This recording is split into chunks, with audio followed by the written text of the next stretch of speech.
নতুন একটা studio set up করতেছি। সো এখানে ফার্স্টে ফ্লোরের ফিনিশটা আমি দেখাই। সো এখানে যে ফ্লোর ফিনিশটা আছে এই মুহূর্তে, এটা এতটা ক্লামজি এবং ডিজাইন প্যাটার্নটা এত হেভি, এবং ফ্লোর স্কার্টিং এই দুটোই সেম প্যাটার্ন হওয়ার কারণে, অনেকগুলো প্যাটার্ন আসার কারণে এই রুমে কিন্তু কোনো কিছুই আসলে মানাবে না। লাইক আমি ওয়ালে কালার করি না কেন, একটা প্যানেলিং করি না কেন, যাই দেই, কোনো ফার্নিচার দেই, ওভারঅল এই টাইলসের প্যাটার্নটার কারণে রুমের ডিজাইনটা বা ডেপথ আসলে হারাই যাবে, চোখ এখান থেকে ফ্লোর থেকে সরানো যাবে না।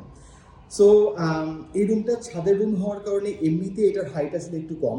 লাইক আমরা দেখতে পাচ্ছি 7 ফিটের ডোর, দেন এখানে ম্যাক্সিমাম উপরে আসলে 2 ফিটের মতো জায়গা আছে। সো এমনিতেই কিন্তু সিলিং হাইটটা একটু কম, তার উপরে ফ্লোরটা এত ক্লামজি হয়ে আছে।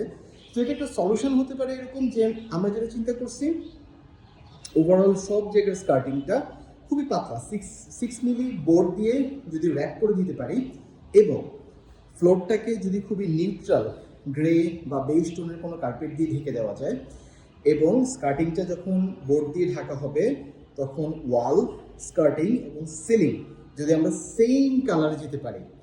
ইউজুয়ালি কি হয় যে ওয়ালটা লেটসে অ্যাপল হোয়াইট হলো, সিলিংটা কিন্তু আমরা হোয়াইটের দিকে চলে যাই, বাট এখানে সেটা না।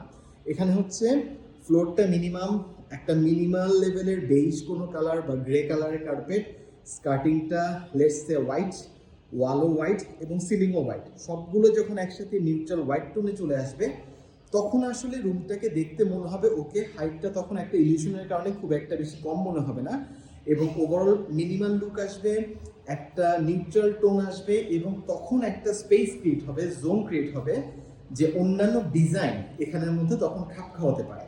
সো আজকে আমি এটার কাজ শুরু করতেছি। লাইক ফার্স্টের স্টেপ হচ্ছে আমার ওভারঅল স্কার্টিংটা দেওয়া, নিউট্রাল কালার টোনে যাওয়া, এবং একটা ডিফারেন্ট জোন তৈরি করার, ডিজাইন শুরু করার জন্য।